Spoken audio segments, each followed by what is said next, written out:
let's talk about it. Future fighting games, 2023 and beyond. I can tell you guys with a straight face right now that it is looking bright. We have a lot of cool fighting games on the way. First up to bat is Street Fighter 6. Street Fighter 6 is a fighting game in which I've been looking forward to for quite some time now. After playing in between 2 betas, I can say that this is going to be a phenomenal game. This game is the truth. I'm going to be completely honest, pulling no punches, being 100% honest. This game is looking like a fantastic game to play on all fronts, and let me tell you why. Street Fighter 6 already features a great combat system. It integrates a lot of things from previous Street Fighters while introducing some new nuances in the game that I think are great. Not only that, as a fighting game, it also feels good to play because you kind of know what's going on.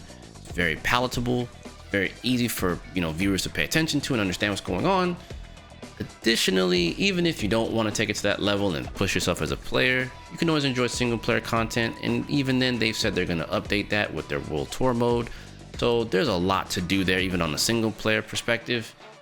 It's just, the game is just chock full of a lot of things there that can keep you busy, from single player content to versus content.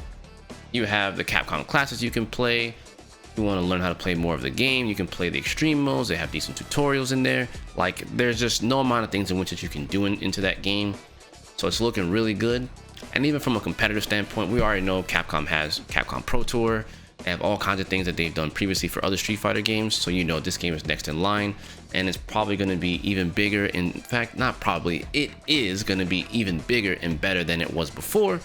So the future is very bright for this game, and I can't wait to see what Capcom does with this game going forward as of its release. And that release is coming here in June of this year, so it's going to be exciting. And I gotta be honest, one more thing to add to it, the Evo this year is going to be even more exciting because this is going to be its debut. So be there or be square, you guys. And even if you're not going to be there, watch the stream. Next up on the list for the future of fighting games, a game that I gotta be honest with you guys, this game took me by storm. I did not know what to think when I saw this, but it is Tekken 8. Tekken 8 is going to be the next fighting game in line for the future, and right now the future is looking super bright for it. The visuals are fantastic. The stories, now surrounding Jin and Kazuya. June is back. There's just no amount of things that are like, whoa, this game's already looking great. Now, I will say the only thing that's a little down on it is we don't have enough information on it at the moment, but Harada has come out and said certain things about Tekken 8, and one thing that stands out in my mind in particular is to make Tekken 8 a more aggressive game. He did have some words to say about that, and I'll let the man himself speak on that. Harada, take it away, my boy. And then regarding the heat system, it's like you said, you see it in the trailer as he's fighting against Jack 8. But this is really designed to change the game in a positive way from past installments.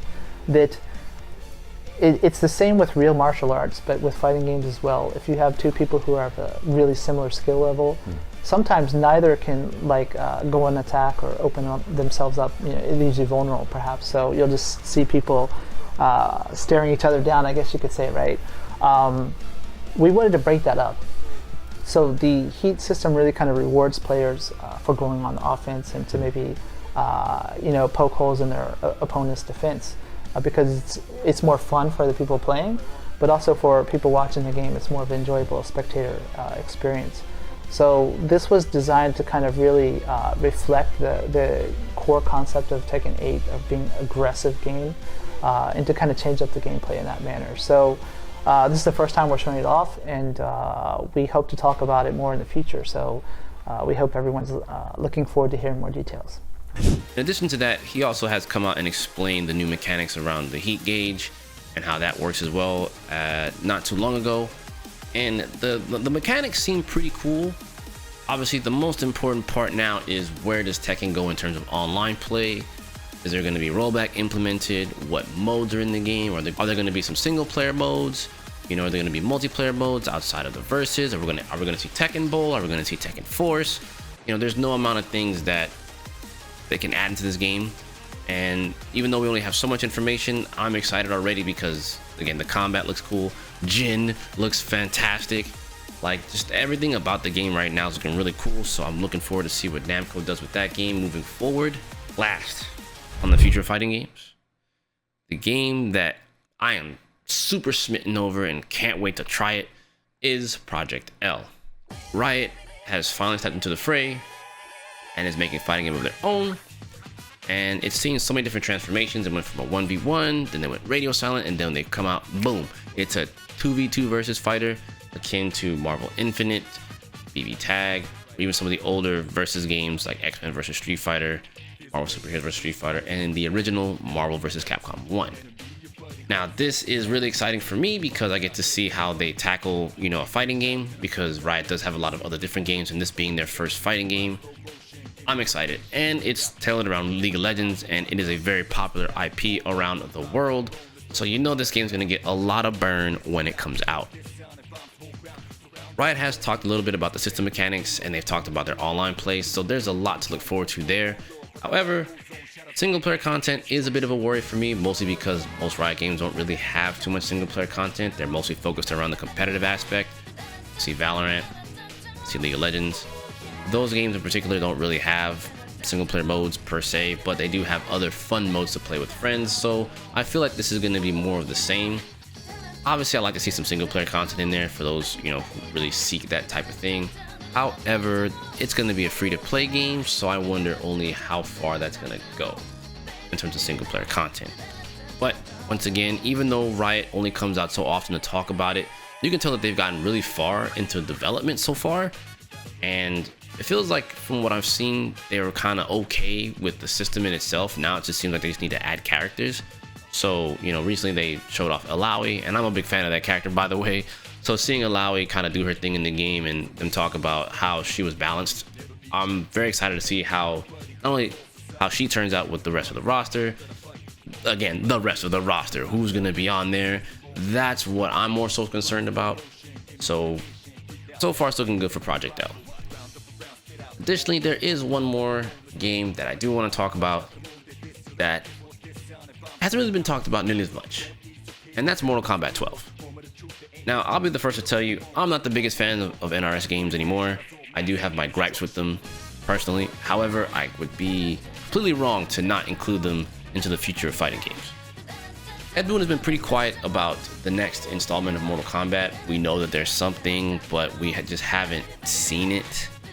So we know there's something on the horizon, but where and when and all that other good stuff, it's kind of like, well, where's MK? So we'll see. We shall see. I do want to talk about one game in particular that I do think needs a little bit of highlighting. Is Melty Blood Type Lumina. I think Melty Blood Type Lumina has come a very long way since its release, and French Bread and Type Moon have done a good job of updating the game. Ever since Evo, they had such a good showing. If you haven't seen the top 8 there, I would highly suggest you go take a look. The community seems pretty great, and they just show out very often from what I've seen for myself. With that being said, Type Lumina also has great rollback. It is missing a few things. I will say that the online system in itself is not the best, but the rollback is solid enough to kind of get it going. And when I say that, what I mean is they only have one cab you can play on when you play inside of a lobby. That part does kind of suck, but it does kind of simulate the arcade feel, which is kind of okay. But having multiple setups, you know, in one instance is great because you get more games at a time. However, moving forward outside of that, and that's like a small negative in my honest opinion, but what makes Type Lumina really good is the fact that they've had nothing but free DLC characters. There's not a single paid DLC character so far from what I've seen. They just keep including characters and doing things for the game. They keep updating. It is just a good thing to see, and it basically gives you a lot of bang for your buck, which I think is really good. So if you can get it on sale, or even if you buy it full price to support the developer, that's good too. Obviously you can wait for a sale if you want to just kind of try it out and see if you like it. But you know, if you're looking for a little fast-paced fighter, I think Melty Blood Type Lumina is a pretty good game here for what I can be honest about. Because yeah, it's a fun game, and I haven't really seen too many people complain about it. So I think I think the future for that game is pretty bright, and I think it does deserve a spot here on this video. We're talking about the future fighting games because it is an anime fighter, and I think, you know, there is room for the anime fighters as well. Of course, when we talk about anime fighters, we cannot leave Guilty Gear out. Guilty Gear Strive is still on the uprise. They're still including characters. They just dropped a pretty good balance patch. I'll have words about that patch in another video, but it is a part of the future fighting games. There are a lot of things coming in the pipeline for the game. So far, so good.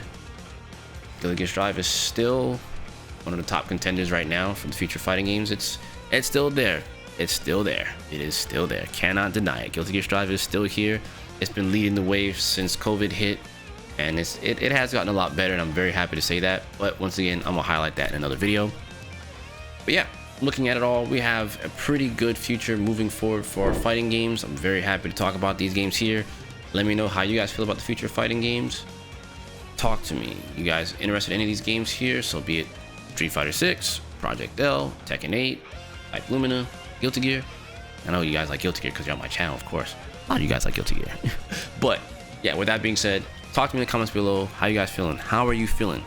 Anyway, I'm gonna hold you guys. I will catch you guys in the next video. Take care, peace, and love, and stay safe.